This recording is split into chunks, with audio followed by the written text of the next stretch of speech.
Okay, kiddos, this is old Grandma Kate, Granny Kate, and I am here going to read chapter 4 of The Enormous Egg.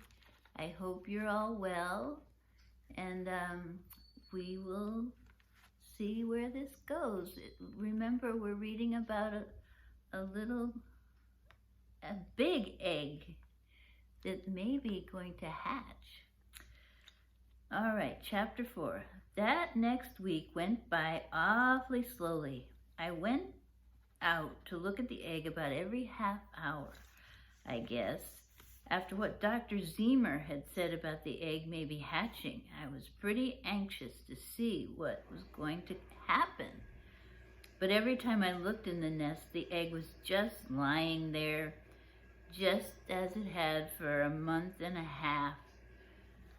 The hen was beginning to look kind of bored too, as if she didn't really care anymore whether the old thing hatched out or not. That was a bad sign, because this was no time to quit, just when the end was in sight. If the hen had walked off the job now, I think I would have sat on the egg myself. Well, Saturday came around at last, but no news from the egg. I'd been out to see it so many times that morning that Mom had said, "A watched pot never boils, Nate." I never could figure out how grown-ups could be so patient about things all the time. We were having dinner. I could hardly sit still. Pop had been looking at me for a while. "You know, Nate," he said, "you don't want to get your heart set on this thing too much. If you get too eager about it, you're going to be awfully hard hit if that old thing doesn't hatch. I kind of suspect we're running on borrowed time anyway. I never heard of an egg that took more than 5 weeks. But Dr. Zemer said it might hatch within a week." And who is Dr. Zemer? Mom wanted to know. Just because he's a doctor, that doesn't mean he knows anything about poultry. "That's right, Nate," Pop said. "He's probably a big eye, ear, nose, and throat man from New York or Philadelphia. Chances are he's a specialist on the inner ear or something like that, and hasn't been called to look at a sick egg since he was in medical school." Cynthia giggled. "I can just see him asking the egg to stick its tongue out and say, 'Aw.'" I didn't see anything very funny. After all, if you've taken care of something for all that time, you don't feel too much like joking about it. "But Dr. Zemer talked as if he knew a lot about it," I said. "He said he collected eggs or something like that." "So do we," Pop said. "We collect them twice a day." "Besides," Mom said, "this one is something new. I don't imagine he's seen anything like this before. How could he know what it's likely to do?" Pop grinned. "Don't know that you could call a 6-week egg exactly new, except compared with a dinosaur egg, perhaps. Maybe Dr. Zemer collects dinosaur eggs." "Now, Walt, don't be ridiculous," Mom said. "Just stop talking, everybody, and finish up. I've got a berry pie for dessert." "They're the blueberries Cynthia picked Thursday up in Thompson's meadow." She went over to the stove and brought the pie out of the oven. She put the breadboard down on the table and set the pie down on it. A little shiny trickle of blueberry juice had leaked out through a hole in the crust, and you could just see that good warm smell coming out. "Dinosaur eggs, indeed," Mom said. We didn't say much until after the pie was all gone. After dinner, I went out to look at the egg again, but nothing doing. Nothing doing at supper time either, or at bedtime. In the evening, Pop talked a lot about going to Franconia Notch. I guess he was trying to get my mind off the egg, and to tell the truth, I was kind of getting ready to ease myself over a pretty stiff disappointment that I felt was coming. When I went upstairs to bed, I tried to persuade myself that it wouldn't have been so much even if they had hatched out, perhaps just triplet chicks or something, and they probably wouldn't have lived anyway. In the morning, I crawled out of bed feeling pretty gloomy about things. I was trying to fasten my mind on the camping trip so I wouldn't think about the egg anymore. I went down to the cellar, got old Ezekiel out of his box as usual. He flapped his wings and clawed around a lot, and I stumbled up the cellar stairs with his wing feathers in my face. I tripped over a bucket and mop that somebody had left at the top of the stairs, and Ezekiel got loose and made a couple of trips around the kitchen before I could herd him out the door. By the time I got him out to the chicken yard, I was about ready to give up everything that had anything to do with chickens or eggs or anything like that. That was probably why I didn't notice anything different at first. I just went over to the nest and put a little grain down for that poor old hen and started to turn away when I realized all at once that something had changed. The hen wasn't sitting on the nest anymore. She was walking back and forth with a kind of wild look in her eyes. And every time she came near the nest, she gave a little hop and fluttered away again. I bent down to look in the nest and wow, there was something in there. It was alive. It was moving around. I thought at first that it was a rat or something that had busted the egg and eaten it. But after I got a good look, I could see that it wasn't any rat. It was about the size of a squirrel, but it didn't have any hair, and its head, well, I couldn't believe my eyes when I saw it. It didn't look like anything I'd ever seen before. Here's a picture of it.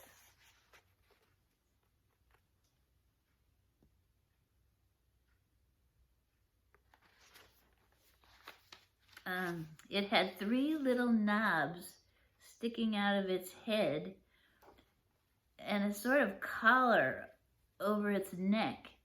It was a lizardy looking critter, and it kept moving its thick tail slowly back and forth in the nest.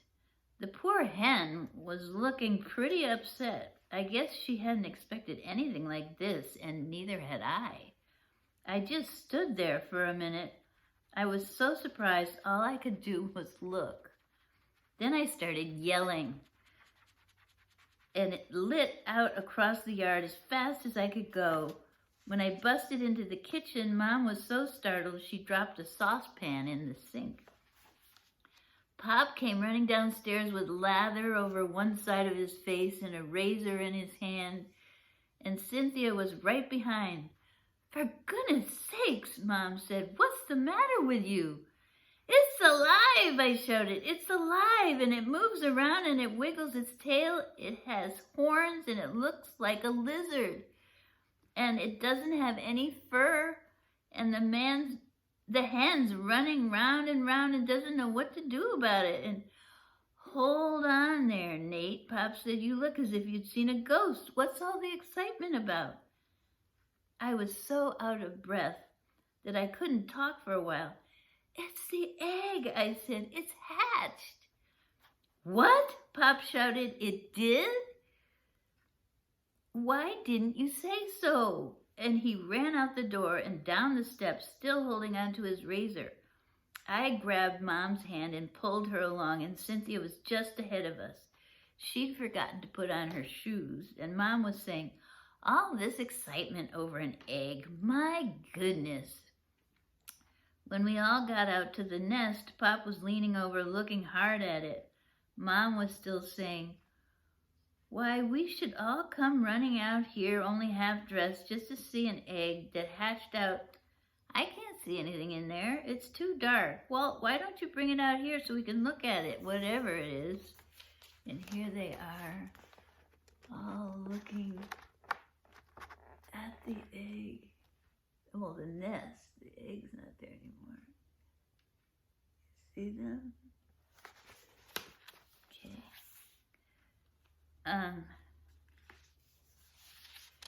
Pop was still leaning over staring at that thing in the nest.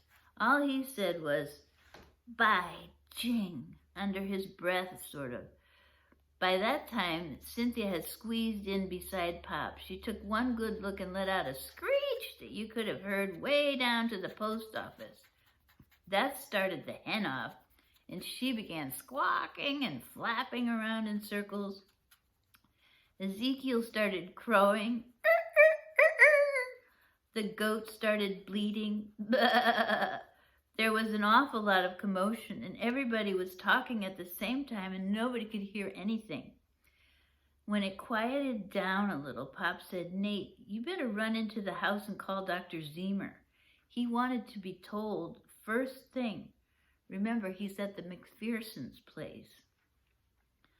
When I got hold of the operator on the telephone, I asked her to ring the McPhersons, but she said it was only 6:30, and that was pretty early to call those summer people. "Are you sure you can't wait till later?" Mrs. Beebe wanted to know. She's the operator, and she knows just about everybody in town by their voices. "Well, it's sort of an emergency," I told her. "It's for Dr. Zemer. He's staying at the McPhersons, and he told me to call him the minute the egg hatched." "Oh, did your egg hatch, Nate?" said Mrs. Beebe. "Well, now, isn't that nice? What's in it?"